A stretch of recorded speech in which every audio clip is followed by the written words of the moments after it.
Hello friends, मैं विवेक कुमार आप लोग का स्वागत करता हूं आपके अपने यूट्यूब चैनल शिक्षा सर्कल 2.0 में।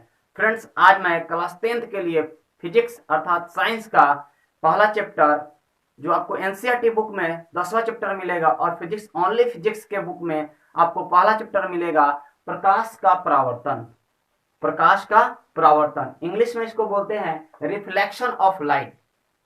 Reflection of light.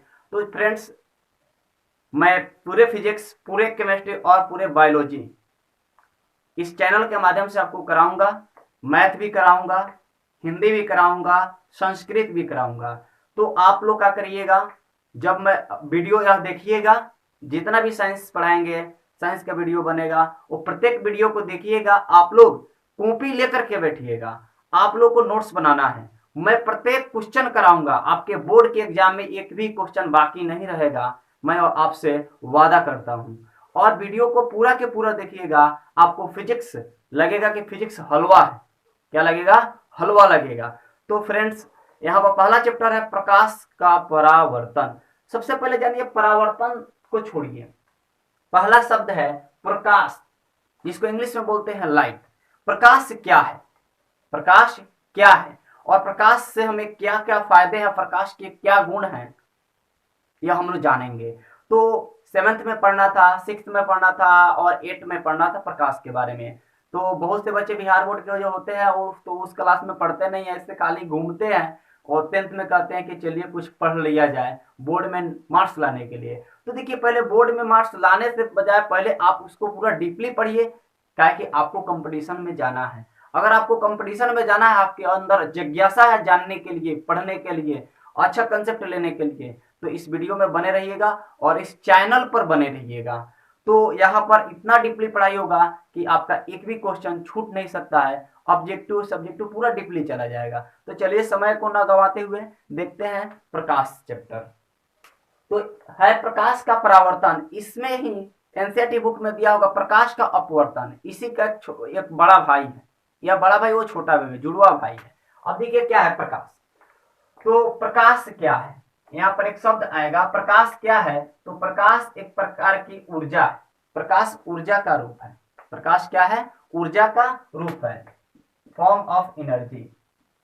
प्रकाश क्या है? एक प्रकार की ऊर्जा है। और ऊर्जा किसे कहते हैं? तो जिससे काम किया जाए, जिससे काम किया जाए उसे प्रकाश, सॉरी, उसे ऊर्जा कहते हैं। उसे क्या कहते हैं? ऊर्जा।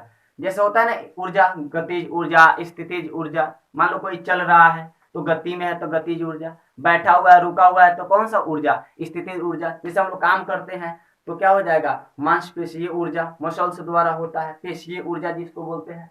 तो ऊर्जा, ऊर्जा का मतलब होता है जो हमको काम करने में मदद करे, काम करने में क्या करे? मदद करे, उसे हम लोग क्या बोलेंगे? ऊर्जा बोलेंगे। अब देखिए यह हमको कैसे मदद करता है। तो देखिए, किसी वस्तु को देखने के लिए हमें क्या चाहिए? प्रकाश चाहिए, लाइट चाहिए। अगर लाइट नहीं है तो हम किसी वस्तु को देखेंगे नहीं। तो अभी तो हम बोले कि किसी वस्तु को देखने के लिए क्या चाहिए? लाइट। लेकिन मेरा कहने का मतलब है कि किसी वस्तु को देखने के लिए दो चीज चाहिए। लाइट तो चाहिए, उसके साथ आई भी चाहिए। आंख और प्रकाश दोनों रहेगा तभी वस्तु को देखेंगे। अगर दोनों में से कोई एक है तो हम क्या दोनों वस्तु, किसी वस्तु को देख पाएंगे? नहीं देख पाएंगे। तो प्रकाश क्या है? तो प्रकाश ऊर्जा का एक रूप है। Light is a form of energy. Light is a form of energy. प्रकाश एक प्रकार की ऊर्जा है या प्रकाश ऊर्जा का एक रूप है। अब देखिए, प्रकाश के द्वैध गुण होते हैं। प्रकाश के कैसा गुण होते हैं? द्वैध। प्रकाश के द्वैध गुण होते हैं। द्वैध गुण प्रकाश के कौन गुण होते हैं? द्वैध गुण। पहला गुण आता है प्रकाश का, एक होता है प्रकाश तरंग है। प्रकाश क्या है? तरंग है, वेव बोलते हैं। और एक होता है प्रकाश कण है। प्रकाश क्या है? कण है। तो प्रकाश कैसा तरंग है? तो प्रकाश चुंबकीय तरंग है। कैसा तरंग है? प्रकाश चुंबकीय तरंग है। और कैसा कण है? तो प्रकाश एक प्रकार का फोटॉन है। क्या है? फोटॉन है। प्रकाश क्या है? फोटॉन है। तो प्रकाश के कितने कौन से गुण होते हैं? तो प्रकाश द्वैत प्रकृति के होते हैं, यानी प्रकाश के द्वैत गुण होते हैं। दो गुण होते हैं, पहला होता है तरंग, दूसरा होता है कण। प्रकाश तरंग होता है, कौन सा तरंग होता है? तो चुंबकीय तरंग होता है। कौन सा तरंग होता है? चुंबकीय। ऑप्शन आपको ऑब्जेक्टिव में देगा प्रकाश है क्या है? तो प्रकाश एक प्रकार का तरंग है। कौन सा तरंग है? चुंबकीय तरंग है। कौन सा तरंग है? चुंबकीय। और प्रकाश एक कण है, ये आगे मिलेगा। फोटोन आपको मॉडर्न फिजिक्स में मिलेगा, आप जब आईएससी कीजिएगा तो आपको पढ़ने के लिए मिलेगा, जो बच्चे आईएससी करेंगे। अब देखिए प्रकाश का यह पहला हो गया। अब प्रकाश में आप चलिएगा तो प्रकाश हमेशा सीधी रेखा में गमन करता है। प्रकाश हमेशा किस रेखा में गमन करता है? सीधी रेखा, स्ट्रेट लाइन। Straight line. प्रकाश किस रेखा में गमन करता है? सीधी रेखा में। अब इस बात को कैसे प्रूफ करेंगे? तो आप लोग टॉर्च जलाते हैं ना, तो देखिए उसमें से जो प्रकाश निकलती है, उसमें से जब प्रकाश निकलती है तो देखिएगा सीधी रेखा में गमन करती है। या आप लोग देखिएगा घर में कोई मौका वोका होगा, मौका जो खुदली नहीं होता है, अब क्या होगा कि सूरज का प्रकाश देखना, देखिएगा जब उधर से एंट्री करेगा तो दीवार तो रोक लेगा प्रकाश को, अपारदर्शी है, दीवार रोक लेगा, लेकिन उसमें जो मौका होगा उसमें देखिएगा प्रकाश की किरण आपको आया हुआ प्रतीत होगा, और देखिएगा उस समय धूलकण उड़ता हुआ नजर आएगा। तो देखिए ना, प्रकाश सीधी रेखा में गमन किया कि नहीं गमन किया? तो प्रकाश हमेशा किस रेखा में गमन करती है? तो प्रकाश हमेशा सीधी रेखा, स्ट्रेट लाइन में गमन करती है। अब देखिए प्रकाश के गमन के लिए क्या माध्यम की जरूरत होती है? माध्यम। प्रकाश के गमन के लिए माध्यम की जरूरत होती है, मीडियम की जरूरत? तो प्रकाश के गमन के लिए माध्यम की जरूरत नहीं होती है। प्रकाश निर्वात में भी गमन कर सकता है। निर्वात को इंग्लिश में बोलते हैं वैक्यूम। क्या बोलते हैं? वैक्यूम। याद रखिएगा, वैक्यूम में CWM होता है, वैक्यूम। वैक्यूम किसे कहते हैं? तो वैसा स्थान अंतरिक्ष में, ऊपर अंतरिक्ष में वैसा स्थान, न जहां ठोस हो, न जहां द्रव हो, और ना ही जहां गैस हो। पदार्थ की तीनों अवस्थाएं नहीं होती है, उसे स्थान को हम लोग बोलते हैं वैक्यूम। और प्रकाश वैक्यूम में गमन कर सकता है। प्रकाश की चाल निर्वात में होती है 3 गुना 10 के पावर 8 मीटर पर सेकेंड। 3 गुना 10 के पावर 8 मीटर पर सेकेंड, मतलब प्रकाश 3 लाख मीटर पर सेकेंड, यानी 1 सेकेंड में, मीटर पर सेकेंड, पर का मतलब बटा, यानी हर एक सेकेंड में 3 लाख मीटर दूरी ट्रेवल करती है, डिस्टेंस कवर करती है। प्रकाश 1 सेकेंड में कितना दूरी तय करती है? 3 लाख मीटर। अब बताइए सूर्य के प्रकाश को पृथ्वी पर आने में कितना लगता है? 8 मिनट 20 सेकेंड, अर्थात 500 सेकेंड, अप्रोक्स 500 सेकेंड। अब मल्टीप्लाई करके देख लीजिएगा कितना दूर होगा। तो प्रकाश के हम लोग जान गए द्वैध गुण होते हैं। प्रकाश तरंग है और प्रकाश क्या है? कण भी है। प्रकाश हमेशा सीधी रेखा में गमन करती है। प्रकाश हमेशा सीधी रेखा में गमन करती है, और प्रकाश निर्वात में भी गमन करती है। और निर्वात में प्रकाश की चाल कितनी होती है? निर्वात को कभी कभी एयर में भी काउंट कर लेंगे, क्या कि एयर में ज्यादा कोई पार्टिकल्स नहीं होते, छोटे छोटे कण होते हैं, गैस वैस का मिश्रण होता है, तो इसको लगभग लगभग में हम लोग निर्वात वैक्यूम को एयर में भी मतलब उतना दोनों का लगभग मानते हैं। लेकिन ऐसे निर्वात में वैक्यूम में तो 3 लाख से क्या होती है? प्रकाश की चाल थोड़ा ज्यादा ही होती है, बट उसको ऐसे मान लिया गया है। अब देखिए क्या है, अब प्रकाश की चाल गमन तो कर गई, अब है कि प्रकाश, देखिएगा लाइट को ट्रेवल करने के लिए, प्रकाश को गमन करने के लिए माध्यम की जरूरत नहीं होती है, कोई माध्यम की जरूरत नहीं होती है। लेकिन वहीं आप पढ़िएगा साउंड चैप्टर में 9th क्लास में जब पढ़े होइएगा, साउंड जिसको बोलते हैं ध्वनि, उसके गमन के लिए माध्यम की जरूरत होती है, उसके गमन के लिए माध्यम की जरूरत होती है। तो पूछेगा प्रकाश की चाल सबसे अधिक किसमें होती है? तो प्रकाश की चाल फ्रेंड्स सबसे अधिक निर्वात में होती है। किसमें होती है? निर्वात, वैक्यूम में। उसके बाद होती है गैस में। उसके बाद क्या होती है? गैस में। उसके बाद होती है द्रव में। उसके बाद होती है ठोस में। अर्थात बोलेगा कि प्रकाश की चाल सबसे अधिक किसमें होती है? तो प्रकाश की चाल सबसे अधिक निर्वात में होती है, सबसे कम किसमें होती है? ठोस में होती है।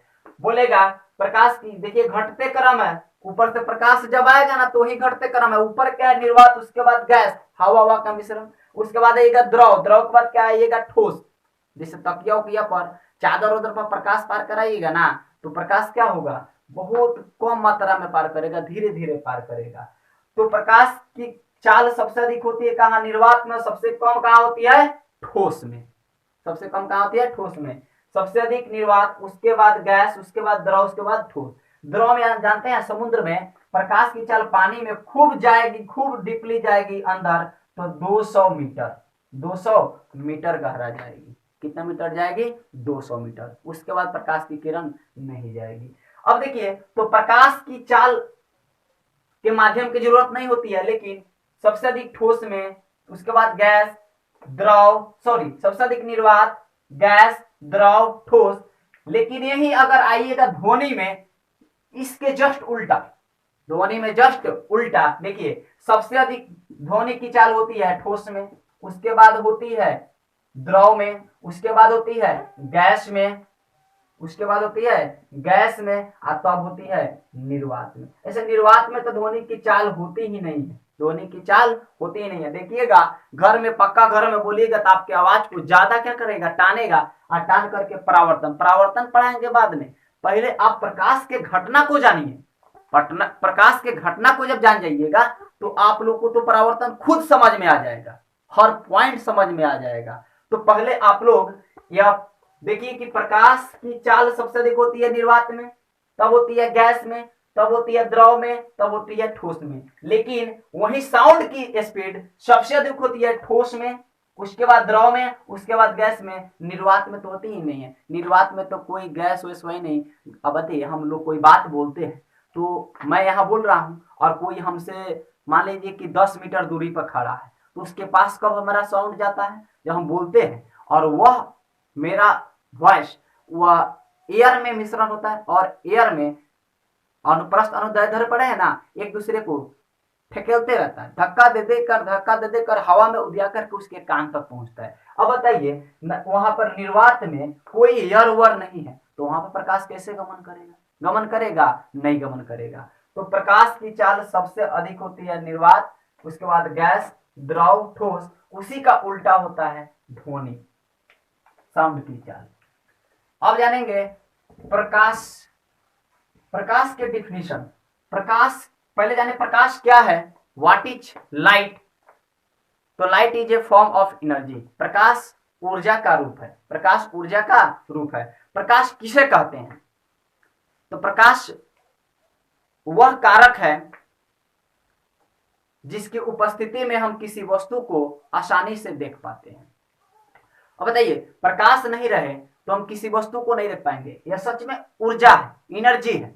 जैसे वाले हम काम करने के लिए हमको ताकत चाहिए, उसी तरह किसी वस्तु को देखने के लिए लाइट चाहिए। अगर लाइट नहीं है, विदाउट लाइट हम किसी वस्तु को देख नहीं पाएंगे। मान लीजिए कि अगर अंधेरे में हम किसी वस्तु को रख दें, और आप, अगर आपको हम बोले कि उस वस्तु को उठा के लाइए, तो आप ला सकते हैं? नहीं ला सकते हैं। आप कहीं जाके दीवार में टकराइएगा, कहीं कुछ और में जाके टकराइएगा, मुंह हाथ फूट जाएगा। तो उसके लिए क्या चाहिए? लाइट। तो देखिए, एनर्जी का काम करेंगे, आप में है ताकत, आप में ताकत है, लेकिन क्या आप उस वस्तु को उठाकर लाए? नहीं लाए।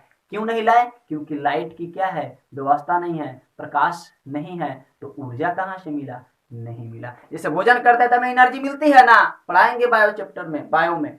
तो देखिएगा, तो प्रकाश के बारे में समझ गए। तो चलिए हम लोग इसके पहले कुछ डिफिनीशन सही देखते हैं, उसके बाद फिर एक्सप्लेन किया जाएगा।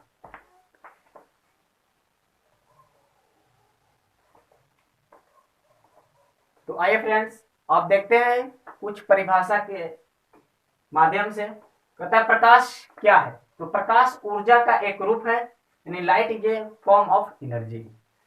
प्रकाश का डिफिनेशन ओरिजिनल क्या? प्रकाश किसे कहते हैं? तो प्रकाश वह कारक है, कारक भी है जो मदद करता है।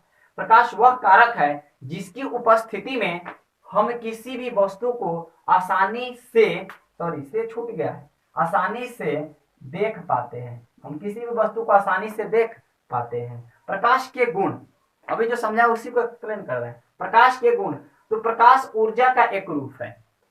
प्रकाश हमेशा सीधी रेखा में गमन करती है, यानी संचरण करती है। प्रकाश हमेशा किस रेखा में चलती है? सीधी रेखा में चलती है। पूछ देगा इस समय सब्जेक्टिव, ध्यान में रखिएगा।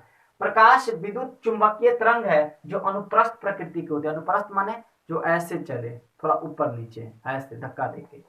उसके बाद प्रकाश के संचरण के लिए द्रव्यात्मक माध्यम की आवश्यकता नहीं होती है, ठोस, द्रव, गैस की आवश्यकता नहीं होती है। यह निर्वात वैक्यूम में भी ट्रेवल कर सकता है, गमन कर सकता है। प्रकाश निर्वात से भी होकर गुजरती है।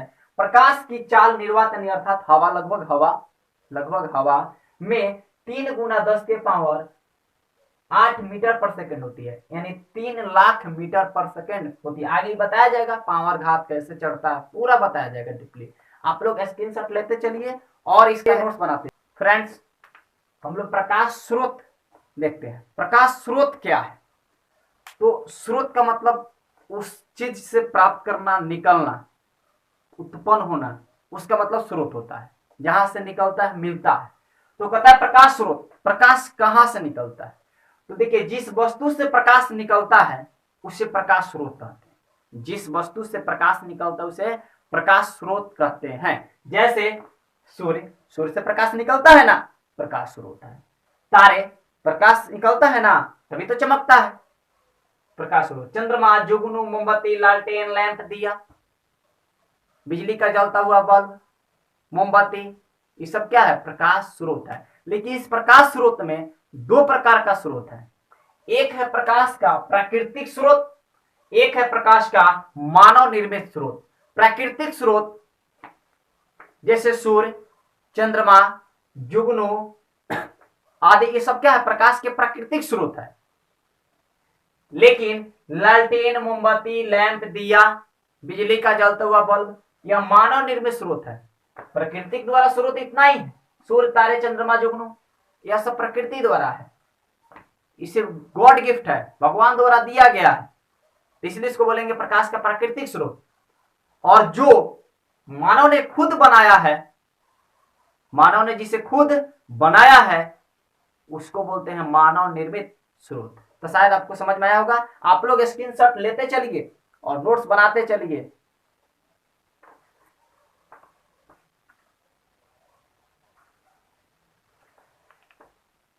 आए फ्रेंड्स, तो अब आगे बढ़ते हैं।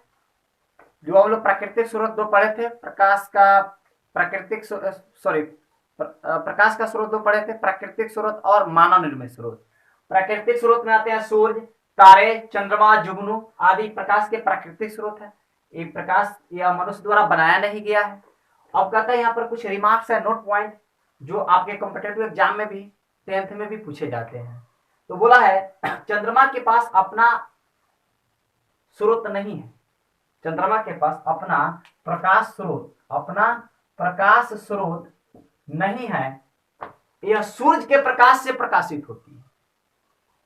सूरज का प्रकाश जब उस पर पड़ता है तो प्रकाशित होती है, इसीलिए तो दिन में नहीं दिखाई देती है। नहीं तो अपना ज्यादा प्रकाश रहता, सूर्य के प्रकाश के सामने फेल नहीं होता, कुछ तो दिखाई देता, लेकिन सूर्य के प्रकाश के सामने क्या होता है? फेल हो जाता है, क्योंकि चंद्रमा के पास अपना प्रकाश उत्सर्जित करने का कोई क्षमता नहीं है। सूरज के प्रकाश जब उस पर पड़ती है तो वह प्रकाशित होती है।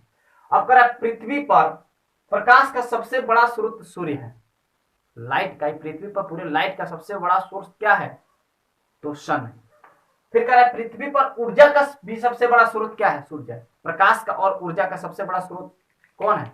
सूर्य है। जैसे प्रकाश न रहे तो फोटोसिंथेसिस नहीं होगा, प्रकाश संश्लेषण नहीं होगा, पेड़ पौधे अपना भोजन नहीं बनाएंगे, भोजन नहीं बनाएंगे तो हम लोग क्या खाएंगे?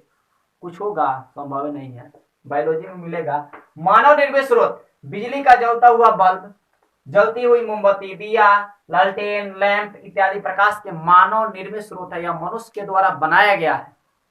तभी तो हम लोग रात में टॉर्च जलाते हैं, मोबाइल जलाते हैं, वेपर लाइट जलाते हैं, जनरेटर के माध्यम से कोई काम करते हैं ना। यह प्रकाश का क्या है? मानव निर्मित स्रोत है। आजकल तो देखिएगा सोलर बैटरी चार्ज किया जाता है। प्रकाश के प्राकृतिक स्रोत सूर्य से, प्राकृतिक स्रोत सूर्य से, तो बिजली भी बचाना बहुत आवश्यक है। तो आप लोग एक दिमाग से देखते हैं, कहता है लालटेन और लैंप के तेल में संचित रासायनिक ऊर्जा, लालटेन और लैंप के तेल में कौन सा ऊर्जा संचित रहता है? तो लालटेन और लैंप के तेल में रासायनिक ऊर्जा संचित रहता है, प्रकाश ऊर्जा में बदल जाती है। बोलेगा लालटेन और लैंप के तेल में संचित रासायनिक ऊर्जा किस ऊर्जा में बदलती है? तो बोलेंगे प्रकाश ऊर्जा में बदलती है। वो जलती है, रहती है जिस रूप में स्टोर, उसको बोलते हैं रासायनिक ऊर्जा, और जब जलने के बाद जो लाइट देती है उसको बोलते हैं प्रकाश ऊर्जा। अब कहेगा प्रकाशीय माध्यम क्या है? Optical medium.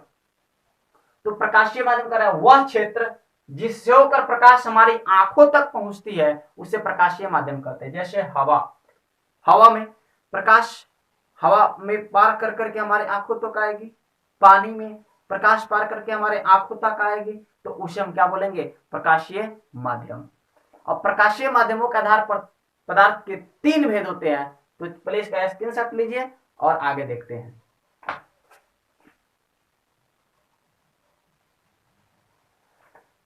तो आइए फ्रेंड्स, हम लोग प्रकाशीय माध्यमों के आधार पर पदार्थ के 3 भेद होते हैं। देख रहे हैं प्रकाशीय माध्यमों के आधार पर पदार्थ के कितने भेद लिखे गए हैं? 3। तो प्रकाशीय माध्यमों के आधार पर पदार्थ के कितने भेद होते हैं? 3। पारदर्शी पदार्थ, पारभासी पदार्थ, अपारदर्शी पदार्थ। पारदर्शी पदार्थ किसे कहते हैं? तो वह पदार्थ जिससे होकर प्रकाश की किरणें आसानी से पार कर जाती है उसे पारदर्शी पदार्थ कहते हैं। जैसे हवा, पानी, कांच। कांच ये है ना, ये कांच है, इसमें प्रकाश की किरण पार कर जाएगी। तो आप लोग बोलिएगा, तो दर्पण जो हम लोग जिसमें अपना पिक्चर देखते हैं, फोटो प्रतिबिंब बनता है ना, उसमें प्रकाश की किरण टच जलाते हैं तो पार नहीं करती, देखते टकरा जाती है। हाँ, तो यही आगे है प्रकाश का परावर्तन, जिसको पढ़ा जाएगा। पेशेंस रखिए, अभी वो नहीं बताएंगे, पहले इसको समझिए वो कैसे होता है। तो पारदर्शी जिससे प्रकाश की किरण पार करे, पारदर्शी।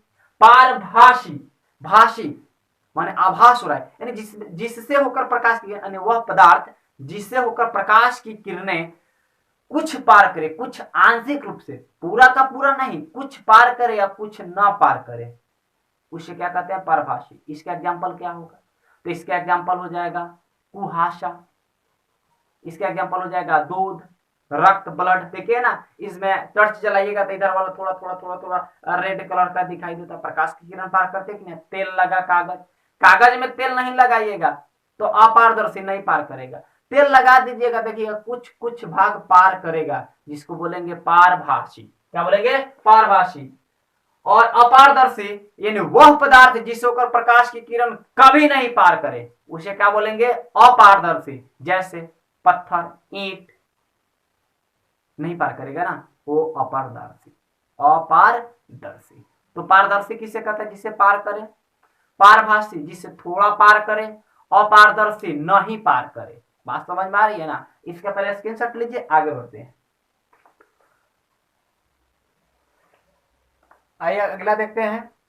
पारभासी पदार्थ जिस पदार्थ से होकर प्रकाश की किरणें थोड़ा पार करे, आंशिक रूप से, उसे क्या बोलेंगे? पारभासी पदार्थ। जैसे दूध, रक्त, ब्लड जिसको बोलते हैं, कुहासा, धुआं, तेल लगा कागज, घिसा हुआ कांच। शीशा को जब रगड़ दीजिएगा तो कम पार करेगा। अपारदर्शी पदार्थ जिस पदार्थ से होकर प्रकाश की किरणें नहीं पार करती है, बिल्कुल नहीं, उसे बोलेंगे अपारदर्शी पदार्थ। जैसे पत्थर, ईंट, दीवार, लकड़ी इत्यादि।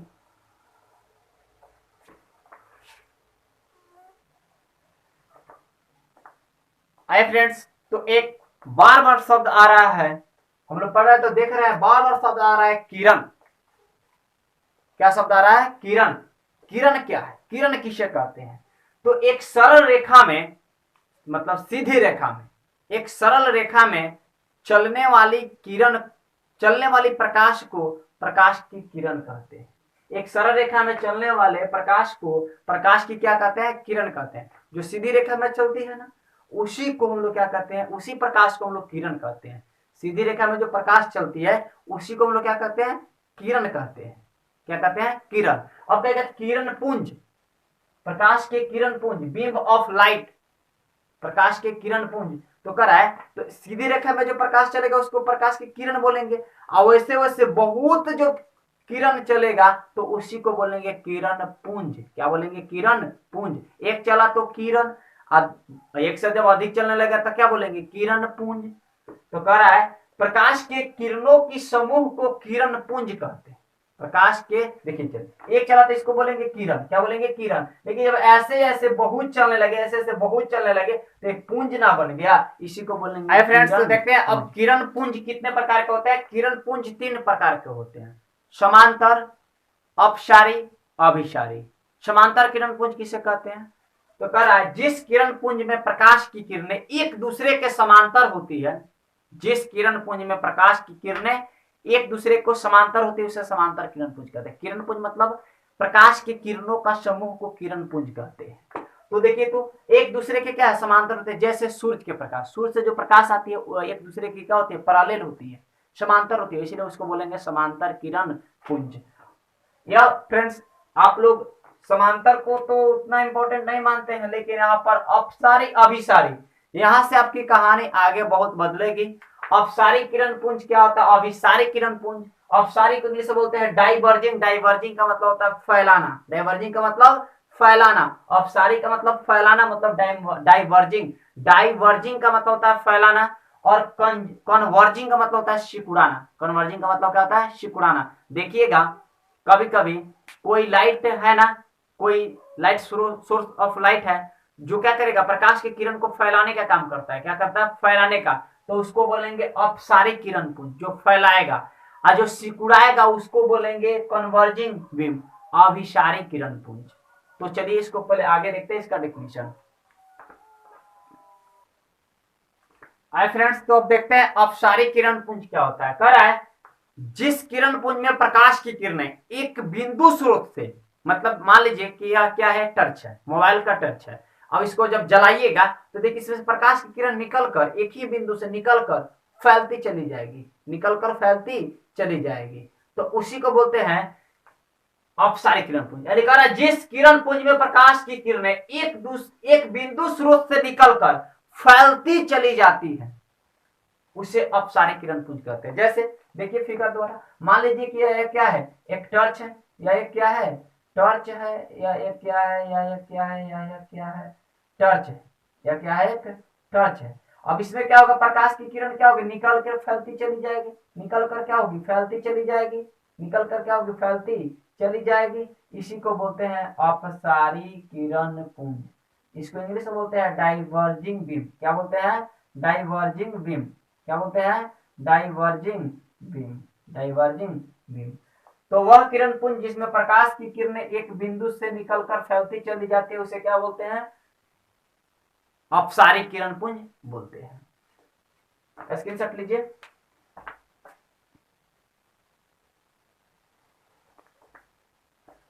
अब देखिए, देखते हैं अभिसारी किरण पुंज, जिसको बोलते हैं इंग्लिश में कन्वर्जिंग बीम। आगे पढ़िएगा, कन्वर्जिंग मिरर, डाइवर्जिंग मिरर। आगे परावर्तन में पढ़िएगा, प्रकाश के परावर्तन में जब दर्पण पढ़ा जाएगा तो उसमें पढ़ा जाएगा डाइवर्जिंग, कन्वर्जिंग। तो इसको विशेष ध्यान दीजिएगा, अपसारी और अभिसारी को। तो कहता है जिस किरण पुंज में प्रकाश की किरणें एक बिंदु पर किसी स्रोत से आकर मिलती है, एक बिंदु पर आकर मिलती है, इकट्ठा होती है, कन्वर्ज होती है, तो उसे अभिसारी किरण पुंज कहते हैं। गाड़ी की हेडलाइट देखे है ना, प्रकाश की किरण निकल करके देखिए जाके धब्बा बनती है। क्या बनती है, धब्बा बनती है, उसी को बोलते हैं कन्वर्जिंग बीम। तो अभिसारी और अपसारी आप बिल्कुल ध्यान में रखिएगा, यह आपके लिए बहुत इंपॉर्टेंट है। किरण आरेख, अगला पॉइंट है किरण आरेख। कहता है प्रकाश के किरणों का पथ दर्शाने वाले चित्र को या रेखा को किरण आरेख कहते हैं। प्रकाश के किरण का पथ दर्शाने वाले रेखा को किरण आरेख कहते हैं। आगे या दर्पण में मिलेगा। अब कहता है छाया किसे कहते हैं। तो प्रकाश के पथ पर, प्रकाश के पथ पर, जैसे इस बल्ब से प्रकाश आ रही है और उसके पथ पर, तो प्रकाश के पथ पर जब कोई अपारदर्शी वस्तु रख दी जाती है, अभी बताया अपारदर्शी वस्तु जिससे प्रकाश की किरण पार ना करे, पार ना करे। तो जब कोई अपारदर्शी वस्तु रख दी जाती है तब प्रकाश उस अपारदर्शी वस्तु को पार नहीं कर पाती है, इसलिए वहां अंधेरा बन जाता है, जिसे छाया या परछाई कहते हैं। तो समझ में आ गया होगा। मतलब जब कोई प्रकाश की पथ पर, मतलब प्रकाश निकल के आ रही है और उस पर कोई अपारदर्शी वस्तु जिससे प्रकाश पार ना करे रख देंगे, तो क्या होगा, वहां जो अंधेरा बनेगा उसी अंधेरा को कहते हैं छाया या परछाई। जैसे मैं यहाँ पर हूं तो देखिए ना, मेरे पीछे जरूर यहाँ पर बना होगा परछाई, क्या कि हम अपारदर्शी हुए प्रकाश की किरण में मेरे को पार नहीं कर रही है। तो मेरे को जब पार नहीं कर रही है तो वहां पे क्या बना, अंधेरा बना। उसी अंधेरा को हम लोग क्या बोलते हैं, छाया। इंग्लिश में बोलते हैं शैडो, छाया को ही बोलते हैं परछाई देहाती भाषा। तो फ्रेंड्स, यह आज फिजिक्स का 10th के फिजिक्स का प्रकाश के परावर्तन का या प्रकाश के छोटे छोटे नॉलेज थे, बहुत छोटे छोटे, छोटी छोटी थी लेकिन बहुत अच्छी बातें थी। आप लोग प्रयास करिएगा इस वीडियो को एक बार दो बार देखकर इसको नोट्स बना करके कंप्लीट करिए। यह छोटे छोटे बात आपको आएगा, पारदर्शी क्या है, अपारदर्शी क्या है, किरण पुंज क्या है, अपसारी क्या है, अभिसारी क्या है। जब तक ये नहीं जानिएगा तब तक प्रकाश का परावर्तन कैसे जान पाइएगा। आप लोग तो जूनियर क्लास में पढ़ते नहीं है, 7, 6, 8 में ही तो पढ़ते नहीं है मन लगा के, तो थोड़ा तो पढ़ना पड़ेगा। तो इसको कमजोर में मत लीजिएगा कि सर छोटे छोटे क्या बातें बतिया दी है, इसको आप लोग ध्यान में रखिए। और जब यह बात ध्यान में है ना, तो प्रकाश का अपवर्तन और परावर्तन यार कुछ नहीं है, ह्यूमन आई मानव नेत्र कुछ नहीं है, इलेक्ट्रिक करंट कुछ नहीं है, मैग्नेटिक फील्ड मैग्नेट कुछ नहीं यार, पापा हलवा। तो आप लोग प्रयास करिए इस वीडियो को एक बार दो बार में देख करके और नोट्स बना करके कंप्लीट हो जाइए। मैं इसके बाद प्रकाश के परावर्तन एक छूट गया टॉपिक जो आगे देखेंगे, छूटा नहीं है, इसी के बाद है स्कैटरिंग ऑफ लाइट, प्रकाश के प्रकीर्णन से आप क्या समझते हैं। प्रकीर्णन जब जानेंगे तो पढ़ेंगे प्रकाश के परावर्तन, और बहुत इंपॉर्टेंट है, वेरी इंपॉर्टेंट आपके बोर्ड एग्जाम में आने के लिए। छापा 100% तैयार रहिएगा, आपके बोर्ड एग्जाम में आएगा। और यह ज्यादा टाइम नहीं लेंगे आपका, थोड़ा सा दीजिए ना टाइम, कंप्लीट कोर्स कराएंगे। तो फ्रेंड्स, अगर यह वीडियो आपको अच्छा लगा हो, समझ में आया हो, और ऐसे ऐसे वीडियो आप देखना चाहते हैं, फ्री निःशुल्क सेवा लेना चाहते हैं, तो प्लीज चैनल को सब्सक्राइब करिए, शेयर करिए और कमेंट्स करिए, और अपने फ्रेंड्स को बताइए कि शिक्षा सर्कल चैनल के माध्यम से क्लास 10 के ऑल सब्जेक्ट का तैयारी आप बहुत ही सुलभ ढंग से कर सकते हैं। आपका नोट्स में कोई कमी नहीं रहने देंगे, कोई कंटेंट में कमी नहीं रहने देंगे। धन्यवाद।